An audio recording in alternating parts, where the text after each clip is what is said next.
नमस्कार। अ, एक छोटी सीरीज़, बहुत बहुत टाइम से एक थॉट था मेरा कि एक छोटी सी सीरीज़ की जाए जिसमें नंबर ऑफ़ वीडियोस एड्रेस किए जाएं, और what is wrong with India, that will be the series. आज पहला एक वीडियो उस सीरीज़ में मैं ऐड करने जा रहा हूं, और अब इसको over the period of time और ग्रो करते रहेंगे, और जो टॉपिक्स है उनको आइडेंटिफाई करके उन पे डिस्कशन करते रहेंगे, उनको हाईलाइट करते रहेंगे। तो आज का पहला टॉपिक है रिजर्वेशन। रिजर्वेशन जब लाया गया था तो हमारे जो जो समाज का एक पिछड़ा भाग था, जो लोग सोशली अपलिफ्टेड नहीं थे, या वेल ग्रूम नहीं थे, या फिर जिनकी आर्थिक स्थिति ठीक नहीं थी, ताकि भाई हमारे पास बहुत सारे लोग हैं जो कि सोशल सिस्टम में इक्वल नहीं है, तो उनको एक प्लेटफॉर्म देने के लिए इसको इंट्रोड्यूस किया गया था। और वो धीरे धीरे एक ऐसा नासूर ज़ख्म बन गया है अभी कि वो देश की प्रोग्रेस पे को भी अभी वो कहीं ना कहीं इम्पैक्ट कर रहा है, और वो करेगा। उसको हम आगे उस चीज़ को समझने की कोशिश करेंगे। रिजर्वेशन पहले एजुकेशन में वेल एंड गुड, बहुत बहुत सुंदर, बहुत बढ़िया। उसके बाद रिजर्वेशन आगे कहाँ आया? गवर्नमेंट जॉब में, सॉरी आपके अंडर ग्रेजुएशन में, फिर पोस्ट ग्रेजुएशन में, सब्सिक्वेंटली उसको हम एक ही अम्ब्रेला के नीचे रखेंगे, एजुकेशन में। ठीक है, आप लोगों को इनेबल कर रहे हो, उनको क्वालिटी एजुकेशन दे रहे हो ताकि वो एक लेवल पे कम्पीट कर सकें। बिल्कुल, बहुत सही है। उनको फाइनेंशियली इनेबल भी कर रहे हो, कि फाइनेंशियल सपोर्ट भी दे रहे हैं ड्यूरिंग द ग्रेजुएशन या post graduation, which is a good thing. ठीक है, जो कि इकोनॉमिक वीकर सेक्शन से आते हैं उनके लिए बहुत ज़रूरी है। फिर गवर्नमेंट जॉब्स में दिया गया रिजर्वेशन, क्वेश्चनेबल, अगेन क्वेश्चनेबल, उसको फिर सब जगह दिया गया। पॉलिटिक्स में रिजर्वेशन दिया गया, बहुत बहुत ज़रूरी था, बहुत ज़रूरी था कि भाई उस सेक्शन के लोग आएँ, रिप्रेजेंट करें, जो उस पेन को समझते हैं, तो वो बहुत ज़रूरी था। अभी फिर जो डिस्कशन हो रहा है प्राइवेट जॉब्स में भी, प्राइवेट सेक्टर में भी रिजर्वेशन देने का। And prior to that government sector में जो प्रमोशन है उसमें भी रिजर्वेशन एप्लीकेबल है, ये मैं आपको बता दूं। अगर आप नहीं जानते हो तो ये चीज़ भी आप ऐड कर सकते हो या फिर कंसिडर कर सकते हो। तो कहाँ पे रुकेगा रिजर्वेशन? क्वेश्चन मेरा ये है कि कहाँ पे रुकेगा रिजर्वेशन। आई मीन कौन सा ऐसा मीटर है जिसमें हमारी गवर्नमेंट इस चीज़ को कंसिडर करेगी कि हाँ भाई, जो 5000 साल में जो भी शोषण हुआ है उनका अभी ये फुलफिल हो गया है, अब हमको मेरिटोक्रेसी की तरफ बढ़ना चाहिए। वो कहाँ पे रुकेगा? अच्छा, 5000 साल जो हुआ है, जो नहीं हुआ, ना तो मैं था ना तो मैं जानता हूँ, बट जितना अभी तक मैंने देखा है, वो डिस्क्रिमिनेशन तो मैंने नहीं देखा है अभी तक। और I have spend rural areas में भी मैं ठीक ठाक रहा हूँ, मैं रूरल एरिया से ही आता हूँ इनफैक्ट। तो उसका डिसएडवांटेज जो है वो आपको मैं बता देता हूँ कि आप अगर हर सेक्टर में रिजर्वेशन इम्प्लीमेंट करेंगे तो मेरिटोक्रेसी का आप क्या करेंगे? प्रॉब्लम वहाँ है। मुझे रिजर्वेशन से प्रॉब्लम नहीं है, मुझे रिजर्वेशन कब रुकेगा, किस हद तक रिजर्वेशन देना चाहिए, मुझे उस चीज़ पे डिस्कस करना है। और वो एक डिफरेंट टॉपिक है कि भाई उत्पीड़न हुआ सोशली कैसे उनको या एक पर्टिकुलर सोसाइटी को सोशली अपलिफ्ट नहीं होने दिया गया, उनको एजुकेशन से दूर रखा गया। वो तो बहुत, मतलब वो बहुत बड़ा वीडियो हो जाएगा। बट मैं जानना चाहता हूँ कि कब रिजर्वेशन रुकेगा। आप अभी जो रिजर्वेशन दे रहे हैं, आप हर सेक्टर में दे रहे हैं। मैं नहीं चाहता कि आप किसी भी सेक्टर में रिजर्वेशन दो। आप ग्रेजुएशन, एजुकेशन, इन सब चीज़ों पे आप खुल के छुट्टा खर्च करो।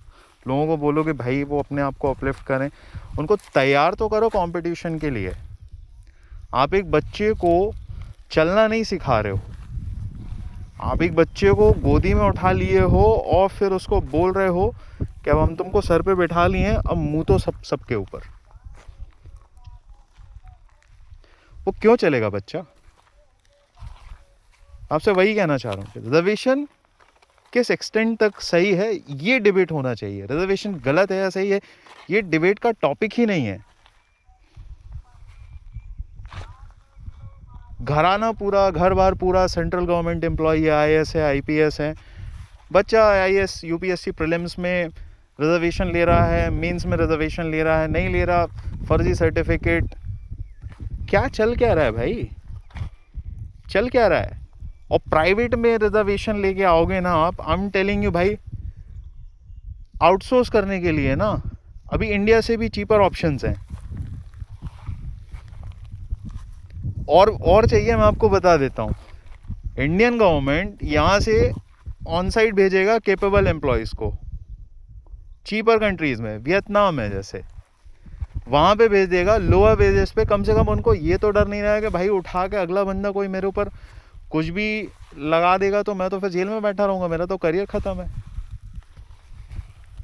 और मैं ये भी बता देता हूँ, परफॉर्मेंस रिव्यूज़ प्राइवेट सेक्टर में बहुत स्ट्रिक्ट होते हैं, लोग PIP पे जाते हैं।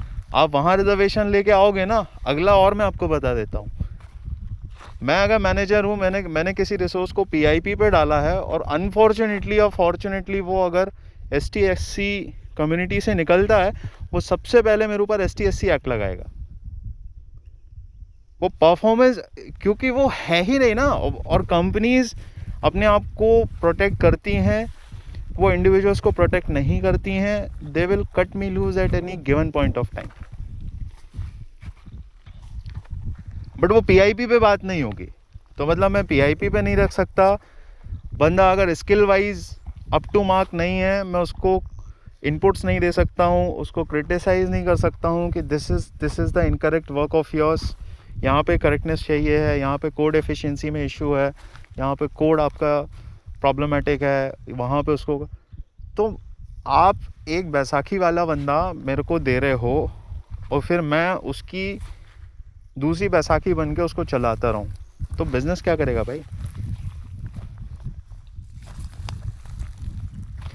रिजर्वेशन एक हद तक ठीक है, एक हद तक बहुत ठीक है, बट आपको एरियाज आइडेंटिफाई करने पड़ेंगे जहाँ पे आप मेरिटोक्रेसी को भी कंसीडर करोगे। एडमिनिस्ट्रेटिव पोस्ट फुल फ्लेज पूरा रिजर्वेशन बैठा दो, पूरा 100% रिजर्वेशन दे दो। Defence, R&D, education, medicine, medical, ये कुछ ऐसी फील्ड हैं जो कि आपके देश को आगे लेके जा सकती हैं, जो कि किसी भी देश की एडवांसमेंट में बहुत इम्पॉर्टेंट है। आप इन एरियाज़ में रिजर्वेशन मत करो। -40 पे PG की सीट अवेलेबल है, -40 पे कोई रेडियोलॉजी कर रहा है, वो क्या एनालिसिस करेगा? मेरा कोई सिविल इंजीनियर है, मुझे एक बहुत अच्छा प्रोजेक्ट करना है, बहुत क्रूशियल प्रोजेक्ट है, एक बंदा जिसकी कैपेबिलिटीज़ नहीं है, जिसका नॉलेज अप टू मार्क नहीं है, भले वो किसी भी कम्युनिटी को बिलोंग करता हो, वो कैसे क्वालिटी डिज़ाइन डिलीवर करेगा? फिर आप बोलते हैं पुल गिर गया जी, फिर देखते हैं कि जाति कौन सी थी, कौन है क्या नहीं है। अरे भाई, पहले एक लेयर तो आप क्लियर करिए। भ्रष्टाचार पे तो आप बाद में आइएगा, पहले आप एक लेयर तो पकड़िए कि यार एक लेयर हमें क्लियर करना है। बाकी अगर आपको लगता है कि बीजेपी कभी कोशिश भी करेगी रिजर्वेशन को टच करने की, नहीं करेगी, वो नहीं करने वाली है। They will never do that. उनका कोर वोटर वो नॉइस करता नहीं है। आप रोड जाम नहीं करते हो, आप रेलवे ट्रैक जाम नहीं करते हो, आपके पास टाइम ही नहीं है ना। You are running on paycheck to paycheque.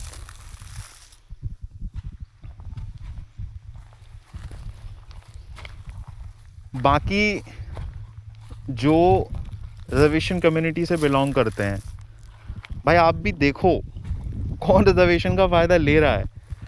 क्योंकि जी बहुत सारी कम्युनिटीज़ हैं और बहुत सारी कम्युनिटीज़ में बहुत सारे इंडिविजुअल हैं जो रिजर्वेशन के दम पे ही आपके मुखिया बन के बैठे हुए हैं। और प्राइवेट सेक्टर में रिजर्वेशन का मतलब आप जानते हो, जितना आपके पास इनकम टैक्स कलेक्शन आ रहा है, जितना कॉर्पोरेट टैक्स आ रहा है, ये सारा कुछ कट ऑफ हो जाएगा। आप समझो उस चीज़ को। प्राइवेट सेक्टर में रिजर्वेशन देना, अभी दीपेंद्र गोयल को बहुत सारे लोग क्रिटिसाइज कर रहे थे गिग वर्कर को लेके। आप उसको क्रिटिसाइज करो, इनपुट दो, बट आप उसके जैसा बिजनेस तो नहीं खड़ा कर सकते हो ना। अब आप बोल रहे हो कि गुरु तुम अपने यहाँ कोई बंदा रिजर्वेशन कम्युनिटी से रखो और 2 CEO रखो, एक मेरिट पे, एक कॉन्स्टिट्यूशनल बेस पे। Does this make any sense? क्योंकि आगे यही होगा, आगे मैं आपको बता रहा हूँ होने वाला यही है। और बिजनेसेस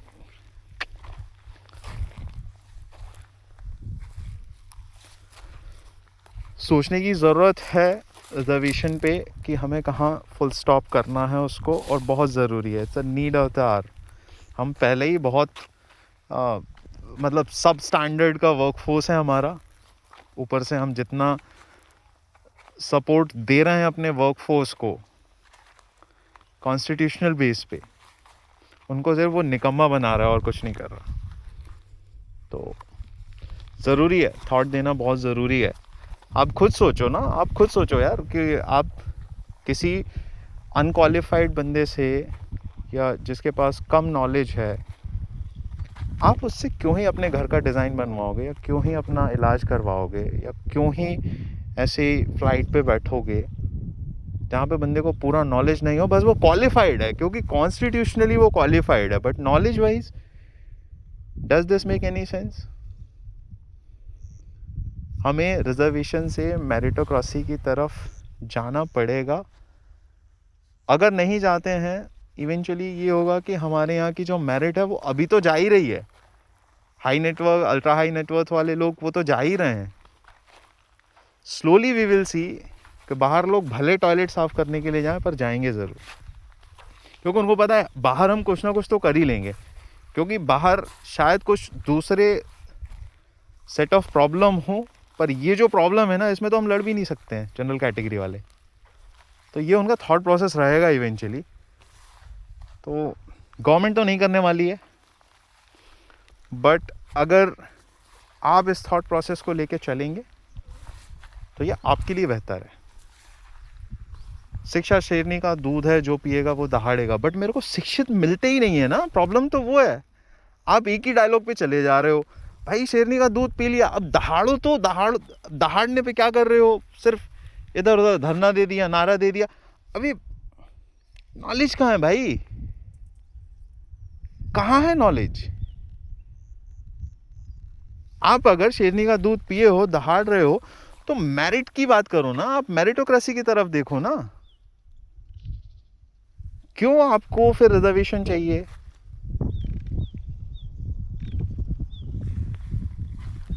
दिक्कतें अभी हमारे पास जो है ना, वो इतनी बेसिक हैं। विश्वगुरु ये वाला, ये बेवकूफ़ी है। ये विश्वगुरु नहीं है आप, अभी प्रॉपर डेमोक्रेसी भी नहीं हो आप तो। विश्वगुरु बहुत दूर की बात है गुरु, प्रॉपर डेमोक्रेसी नहीं हो आप। इसलिए संभल जाओ, क्योंकि आगे ना आपके पास आप खुद ही बनाओगे, खुद ही खाओगे। उस हलवाई जैसी हालत हो जाएगी कि गुरु उनकी दुकान पे कोई नहीं आता था, ये मिठाई खा के और मिठाई बना के खुद ही शुगर के मरीज होकर मर गए। बाकी वही होगा। माइंडसेट बिल्डिंग का रखिए, माइंडसेट नॉलेज के लिए रखिए, माइंडसेट मेरिट का रखिए। क्योंकि नेताबाजी तो यार it's a different ball park game. मैं आपको एज अ इंडिविजुअल आपको बात कर रहा हूँ कि आप एज अ इंडिविजुअल क्या सोचते हो और कैसा करना चाहिए। आप इस चीज़ पे थोड़ा सा फोकस करो। और वहाँ की ये जो चीज़ है ना यार, देखो ज़रा जाके पढ़ के देखो। 1829 के जो सर्वेज हैं अंग्रेज़ों के, उसमें देखो, तब भी ग्रेजुएशन, तब भी शिक्षा ले रहे थे लोग बात। जाति व्यवस्था नहीं है वो वर्ण व्यवस्था है, वो वर्ण व्यवस्था है। आप उसको समझो पहले। मनुस्मृति को लोग इतना जलाते रहते हैं, यार पढ़ लो ना एक बार, वो भी तो है, तो शिक्षा ही ना है, वो भी शिक्षा ही। पढ़ो ना उसको, प्रॉब्लमेटिक चीज़ें उसमें से ढूंढो, ये क्या प्रॉब्लमेटिक चीज़ें हैं, हम उस पर डिस्कशन करेंगे, हम उसको सॉर्ट करेंगे। ये नहीं है कि मनुस्मृति के रेफरेंस में कुछ भी बोल दिया हमने, जला दिया। अबे जला के क्या मिलेगा मनुस्मृति को? अब वो अनिल मिश्रा जी अभी लगे हुए हैं पीछे, मतलब वो भीमराव अम्बेडकर जी का इतना डिस्कशन नहीं हो रहा था। एवरीवन वाज थैंकफुल कि चलो उनकी चेयरमैनशिप में, उनकी कमेटी, उनके गाइडेंस में कमेटी ने कॉन्स्टिट्यूशन लिखा। अब वो धीरे धीरे उनका भी खुल रहा है, और फिर क्या होगा, फिर एक दिन बस वो होगा, दंगे हो जाएंगे बस, और कुछ नहीं। और वो हो ही नहीं, अभी अभी ग्वालियर में वो चला ही था काफ़ी समय तक। कोई सेंस नहीं है यार, आप दंगे में पड़ के आप अपनी जान खो दोगे, किसी को कोई फर्क नहीं पड़ता। ये just a number for the politician and for the country itself.